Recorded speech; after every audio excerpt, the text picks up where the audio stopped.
Hello dears, welcome back. ഇന്നത്തെ വീഡിയോയിലേക്ക് എല്ലാവർക്കും സ്വാഗതം. എല്ലാവരും സുഖമായിരിക്കുന്നു വിശ്വസിക്കുന്നു. ആദ്യം തന്നെ എല്ലാവർക്കും നല്ലൊരു വർഷം ആശംസിക്കുന്നു. അപ്പോൾ ഈ ഒരു പുതിയ വർഷമൊക്കെ തുടങ്ങിയ സ്ഥിതിക്ക് നമുക്ക് ഈ ഒരു ഫസ്റ്റ് വീക്കിലോ സെക്കൻഡ് വീക്കിലോ ഒക്കെ തന്നെയായിട്ട് ചെയ്തു തീർക്കാനുള്ള കുറച്ച് കാര്യങ്ങളുണ്ട് വീട്ടിൽ. അപ്പോൾ അതെന്തൊക്കെയാണെന്ന് പെട്ടെന്ന് നോക്കിയിട്ട് വരാം.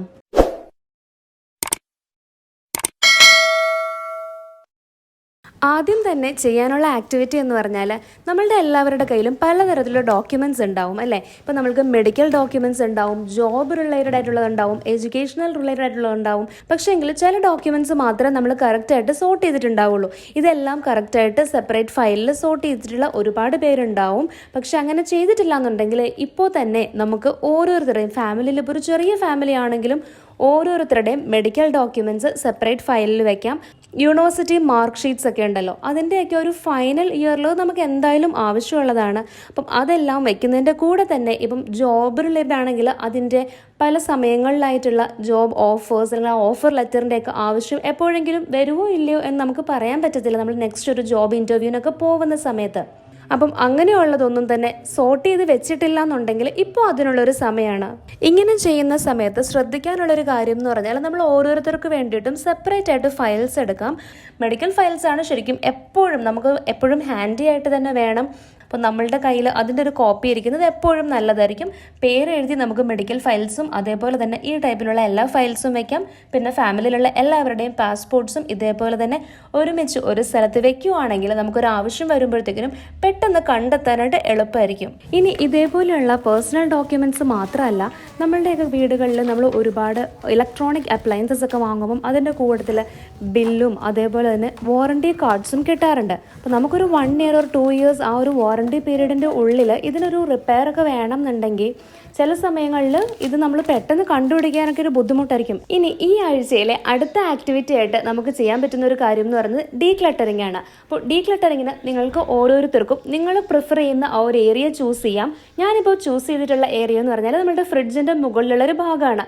ഇവിടെ പലപ്പോഴും നമ്മൾ എന്തെങ്കിലുമൊക്കെ കാര്യങ്ങൾ കിച്ചണിലൊന്ന് ചെയ്തിട്ട് പെട്ടെന്ന് തന്നെ എടുത്ത് വെക്കുന്ന, നമുക്ക് കുറച്ച് ഹൈറ്റിലേക്ക് വെക്കണം തോന്നുമ്പോൾ വെക്കുന്ന ഒരു ഏരിയ ആണ്. അപ്പോൾ ഞാനിവിടെ വെച്ചിട്ടുണ്ടായിരുന്നത് നമ്മൾക്ക് ഈ കുറേ നാളുകൾക്ക് മുൻപ് തന്നെ കളഞ്ഞിട്ടുണ്ടായിരുന്ന പുട്ടുകുറ്റിയുടെയൊക്കെ ആ ഒരു മുകളിലത്തെ ക്യാപ്പ് ഉണ്ടല്ലോ അത്, പിന്നെ അതേപോലെ ചില പാത്രങ്ങളുടെയൊക്കെ ഒരു ഹാൻഡിലൊക്കെ ഒടിഞ്ഞു പോയിട്ടുണ്ടെങ്കിൽ അത് എപ്പോഴെങ്കിലും ഫിക്സ് ചെയ്യാമെന്ന് വെച്ചിട്ട് ഇങ്ങനെ മാറ്റി വെക്കുന്നതായിരിക്കും. അതങ്ങനെ വന്ന് ഒരു ട്രേയിൽ അത്യാവശ്യം നിറഞ്ഞിട്ടുണ്ട്. അപ്പം ഇതാണ് ഇവിടെ എനിക്ക് ഡീക്ലട്ടർ ചെയ്യാനുള്ള ഒരു ഏരിയ എന്ന് പറഞ്ഞാൽ. ഇതൊന്നും തന്നെ ഞാൻ കാലങ്ങളായിട്ട് ഉപയോഗിക്കുന്നുമില്ല, ഇതിൽ നിന്നൊന്നും എടുക്കുന്നുമില്ല. അപ്പം ഇതൊന്നും മാറ്റുക. പിന്നെ ഈ ഒരു പോർഷൻ ഒന്ന് ക്ലീൻ ചെയ്യണം. നമ്മൾ പലപ്പോഴും വിട്ടു പോവാറുണ്ട്. നമ്മൾ ക്ലീൻ ചെയ്യുന്ന സമയത്ത് നമ്മളുടെ ഒരു കണ്ണെത്തുന്ന സ്ഥലങ്ങളാണല്ലോ കൂടുതലും ക്ലീനിങ്ങിൽ ഇൻക്ലൂഡ് ചെയ്യുന്നത്.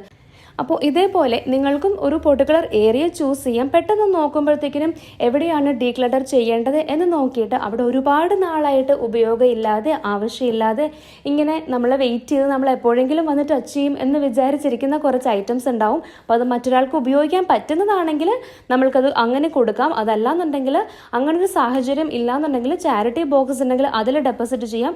ഇനി ഉപയോഗശൂന്യമായിട്ടുള്ള സാധനമാണെങ്കിൽ അത് കളഞ്ഞിട്ട് ആ ഒരു ഏരിയയ്ക്ക് ബ്രീത്ത് ചെയ്യാനുള്ളൊരു സ്ഥലം കൊടുക്കാം. ഇങ്ങനെ സാധനങ്ങൾ കുമിഞ്ഞുകൂടിയിരിക്കുമ്പോൾ അവിടെ ബ്രീത്ത് ചെയ്യാൻ പറ്റത്തില്ലോ. അപ്പോൾ ബ്രീത്ത് ചെയ്യാനുള്ളൊരു സ്പേസ് കൊടുക്കുക എന്നുള്ളതാണ് ഈ ഒരു ആക്ടിവിറ്റി ഉദ്ദേശിക്കുന്നത്.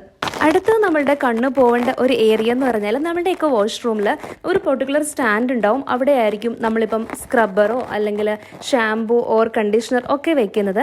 അവിടേക്ക് ഒന്ന് നോക്കിയാൽ ഒരുപക്ഷെ കാണാനായിട്ട് പറ്റും നേരത്തെ തന്നെ ഫിനിഷ് ആയിട്ടുണ്ടായിരുന്ന ഷാംപൂവിൻ്റെയോ കണ്ടീഷണറിൻ്റെയോ ഒക്കെ ബോട്ടിൽ അവിടെ ഉണ്ടാവും. അല്ലെങ്കിൽ നമ്മൾ കുറേ നാളായിട്ട് ഉപയോഗിക്കാത്ത എന്തെങ്കിലുമൊക്കെ സാധനങ്ങൾ അവിടെ ഉണ്ടാവും. കാരണം നമ്മൾ വാഷ്റൂമിൽ നിൽക്കുമ്പോഴായിരിക്കും ഇതൊന്ന് ഫിനിഷ് ആവുന്നത്. അപ്പോഴത്തേക്കിനും പുറത്തേക്ക് ഇറങ്ങുമ്പോഴത്തേക്കിനും ഇത് കളയാമെന്ന് വിചാരിക്കുമെങ്കിലും പുറത്തേക്ക് ഇറങ്ങുന്ന സമയത്ത് നമ്മളത് വിട്ടുപോയിട്ടുണ്ടാവും. അപ്പോൾ ഇവിടെ ഞാൻ നോക്കുമ്പോഴത്തേക്കിനും കുറേ നാളുകൾക്ക് മുന്നേ തന്നെ ചീത്തയായിട്ടുണ്ടായിരുന്ന ഷവറിൻ്റെ ആ ഒരു ഹെഡ് പോർഷൻ ഉണ്ടല്ലോ, അത് ചേഞ്ച് ചെയ്തിട്ടുണ്ടായിരുന്നു. അതിപ്പോഴും അത് അവിടെ ഇരിപ്പുണ്ട്. അപ്പോൾ അങ്ങനെയുള്ള കുറച്ച് സാധനങ്ങളൊക്കെ ഉണ്ടായിരുന്ന ആ ഒരു സ്റ്റാൻഡിൽ നിന്ന് ഞാൻ ആവശ്യമില്ലാത്ത സാധനങ്ങൾ മാറ്റിയിട്ട് അവിടെ ഒന്ന് ക്ലീൻ ചെയ്യുന്നുണ്ട്. ജസ്റ്റ് ആദ്യം തന്നെ വെള്ളം ഒഴിച്ചൊന്ന് ക്ലീൻ ചെയ്തതിന് ശേഷം നമ്മളൊരു ക്ലോത്ത് ഉപയോഗിച്ച് നല്ലതുപോലെ വൈപ്പ് ചെയ്തിട്ട് ആവശ്യമുള്ള സാധനങ്ങൾ മാത്രമേ ഇനി അങ്ങോട്ടേക്ക് വെക്കുന്നുള്ളൂ. അപ്പം ഇവിടെയും നമ്മൾ നേരത്തെ പറഞ്ഞതുപോലെ ഈ ഒരു സ്പേസിനും ബ്രീത്ത് ചെയ്യാനുള്ള ഒരു സാഹചര്യം ഉണ്ടാക്കി കൊടുക്കുകയാണ് ചെയ്യുന്നത്.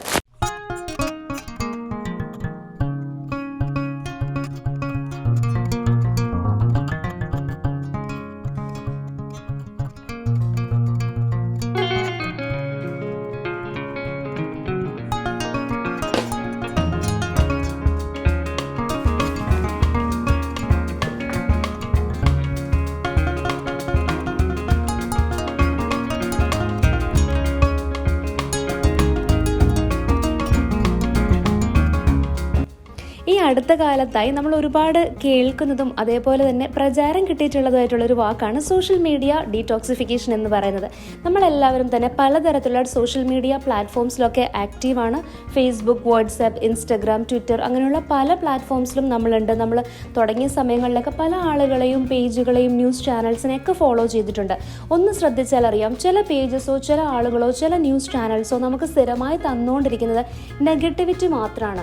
അപ്പം ഇനിയും ചിന്തിക്കേണ്ടുന്ന സമയമാണ് നമ്മൾക്ക് ഫേക്ക് ന്യൂസും അതേപോലെ തന്നെ നെഗറ്റിവിറ്റിയും ഒക്കെ മാത്രം നമ്മളുടെ ഉള്ളിലേക്ക് ഫീഡ് ചെയ്യുന്ന അത്തരം പേജസിനെയോ അത്തരം ആളുകളെയോ ഫോളോ ചെയ്യേണ്ട ആവശ്യം ഉണ്ടോ എന്നുള്ളത് നമുക്കറിയാലോ. നമ്മളുടെ തന്നെ നമ്മൾ ഫോളോ ചെയ്യുന്ന പേജസിൻ്റെ ഒരു ലിസ്റ്റ് വെറുതെ ഇങ്ങനെ ഒന്ന് സ്ക്രോൾ ചെയ്ത് പോകുമ്പോൾ തന്നെ ഒരുപാട് നാളായിട്ട് ചിലപ്പം നമ്മൾ ചെക്ക് ചെയ്യുക പോലും ചെയ്യാത്ത കുറേയൊക്കെ ഉണ്ടാവും. അങ്ങനെയുള്ളതൊക്കെ ഒന്ന് അൺഫോളോ ചെയ്ത് ആ ഒരു നമ്മൾ ഫോളോ ചെയ്യുന്ന കാര്യങ്ങളിനെ എല്ലാം തന്നെ ഒന്ന് സ്ട്രീം ലൈൻ ചെയ്യാനുള്ള സമയം അതിക്രമിച്ച് കഴിഞ്ഞിട്ടുണ്ട്.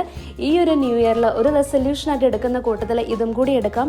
അങ്ങനെയാവുമ്പോൾ നമ്മുടെ ഫീഡിലേക്ക് നമുക്ക് വേണ്ടിയത് മാത്രമേ കടന്നു വരുള്ളൂ. നമുക്കിഷ്ടമുള്ള ന്യൂസും നമുക്കിഷ്ടമുള്ള കോട്ട്സും അങ്ങനെയുള്ളതിനെ മാത്രമായിട്ട് ഫീഡ് ചെയ്ത് ബാക്കി നമുക്ക് വേണ്ടാത്തതിനൊക്കെ ഒന്ന് ഫിൽട്ടർ ഔട്ട് ചെയ്തിട്ട് ഒന്ന് മാറ്റി ഒന്ന് സ്ട്രീം ലൈൻ ചെയ്യാനുള്ള സമയം ആയിട്ടുണ്ട്.